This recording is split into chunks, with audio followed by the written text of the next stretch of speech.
Hi, my name's Trent. I work in tech, specifically software sales. Intel came out this week and announced significant company layoffs. Thousands of employees will be losing their jobs. Intel generated $79 billion in revenue last year. I believe this is a signal of more layoffs to come with tech companies as they seek to be more profitable. I want to share with you why I believe all of this is happening, and more importantly, what can we as frontline employees do to prepare for the upcoming volatility and uncertainty? This week, the CEO of JP Morgan also came out and said that the US is likely headed for a severe recession in the next 6 to 9 months. Keep in mind, JP Morgan has more financial data on economic activity, consumer lending, small business trends than all of us combined. The International Monetary Fund, they publish an annual economic report. They also came out this week and said that there is slowing economic growth in the US, which is the classical way to categorize a recession, negative GDP over the course of 2 quarters. They said the factors for this is number 1, macroeconomic uncertainty because of the war in Ukraine. Number 2, the China economy is also doing quite poorly right now, which is impacting global trade around the world. And number 3, rising inflation in the US, which is directly impacting these tech companies. Although they're making a lot of cash, Intel $79 billion, they need to be more profitable. And that's why you see the likes of Google saying we need to be 20% more productive. That's why you see Meta saying we're doing hiring freezes. And a lot of the companies that you may be applying to could be rescinding offers. So it's challenging out here. So as we think about what to do about it, and I analyze my own life and what's going on, number 1 is to recognize that we need to control our emotions and focus on what's actually in our control. So what I want to share is, as I look at a classic software company, the 2 most important departments, excluding senior leadership, because they're the ones who actually make the decisions around the layoffs, engineering and sales. Engineering and sales are so important because engineering creates the products, sales delivers the products to the customers. So it's very clear how your work contributes to generating more revenue or decreasing cost. Now's the time to take a serious look in the mirror and ask yourself, how valuable are you to your organization? You can get out a Sharpie, look at yourself in the mirror, deep into your soul, and you can actually write down how much money are you being paid on a month-to-month basis relative to how much money are you generating for the firm or are you saving the firm? If you do not have a clear answer to how valuable you are objectively, then you are at more risk of being laid off than someone who does have a more clear line to revenue or saving money. So figure out how can you get creative and be more valuable to your organization. You also can mitigate risk. So there's a lot that you can do around that. With all of this in mind, you may be thinking, well, Trent, I'm not in either of those roles, so what should I do? So that's why you need to get creative. But the caveat to all this is there was a comment on one of my recent videos that got 55 likes showing support, and I think it really embodies what's happening in this market. They were an SDR, sales development rep, at Twilio, who is a wonderful software business. They announced a 10% reduction in workforce. This SDR happened to be one of the people who got laid off, and they shared a firsthand perspective. They said the company did not even look at top performers. They just blatantly cut lower producing regions than the better performing regions. So although that SDR had hit their quota, these videos actually helped them perform and get the job. So shout out to you. You'll be back on your feet in no time. I actually think you already did find a new job at a startup, and I'll more on that in a second. But the company didn't look at the top performers. They also fired enterprise reps who were mid-sales cycle. So think about that. So even if you are directly contributing to revenue creation or cutting costs, you still could get laid off. So I think it's just keeping that perspective, sitting back, taking a deep breath and say, you know what? I can only control what I can control.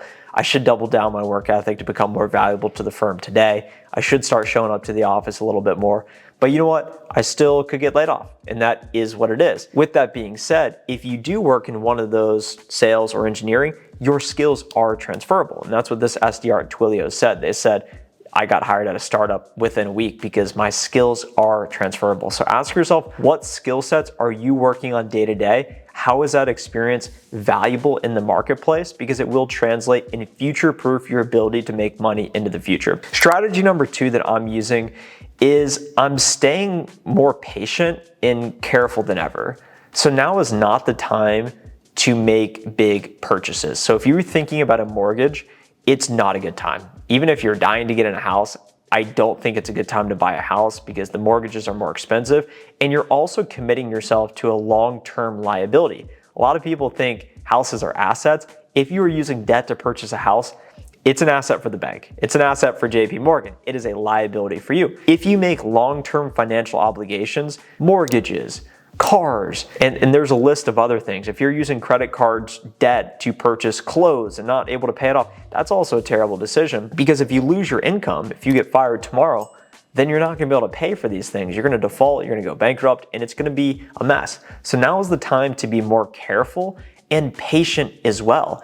And what I mean by patient is get your money right. Liquidity matters in this environment, meaning excess cash, not just an emergency fund, but you want a big war chest. And what I mean by war chest is you want at least 3x your monthly burn rate, your expenses, in your savings account, liquid cash, untouched. So I spend about $5,000 a month on rent, groceries, whatever, to keep myself alive and live a high quality of life. So I need $15,000 of cash in my savings account. I'm not there right now because I tend to make money and immediately invest it. Right now, I'm slowing down investing because I think the market will continue to get worse. I'm already down so much in my stock market portfolio then that I think, you know what, I should just invest and just wait it out because I have a long time horizon. But you know what, I'm just gonna generate cash because the liquidity matters. I'm gonna be careful. I'm not gonna make massive purchases. I'm gonna keep spending to live a high quality of life, but I'm gonna be a lot more careful and patient as well. And then finally, number 3 is I'm thinking that we are closer to the bottom than we are to the top of the market. So with this perspective, we've lost a lot of money in our stock market accounts, but we are closer to the bottom, in my opinion, in my view, based on the financial experts that I listen to. The consensus is that we're closer to the bottom than the top. We may still drop another 20%, which is okay, and it's gonna be painful, but we're closer to the bottom than the top. So keeping that perspective, it says, you know what, although things are not great right now, although things may not be great 9 months from now, and that kind of sucks, I'm gonna have to fight it out. And things are gonna be tough for a little while. And I think just retaining that long-term perspective that this too shall pass. Think about the last time that you were just super hungover, laying in bed, and you're like, I don't wanna breathe right now because I feel so terrible. Eventually, later that day, you feel okay. The next day, you're a little slower than normal. But then the next day, you're back in business. This too shall pass. This market, this economy will pass. So what you can do right now in the present, you may not have as much spending power. You may be more fearful.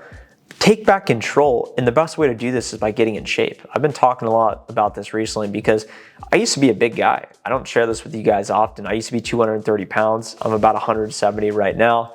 I played football in high school. I lifted a lot of weights. I ate a lot of chicken fingers, ranch, pizza, all that good stuff, ice cream.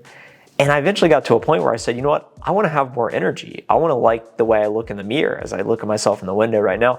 I want to like the way I look, and I want to like the way I feel. And what I've observed is that as people are working from home, as they come in the office to snack, it's the sugar, it's the snacks. That's what's holding you back, truly.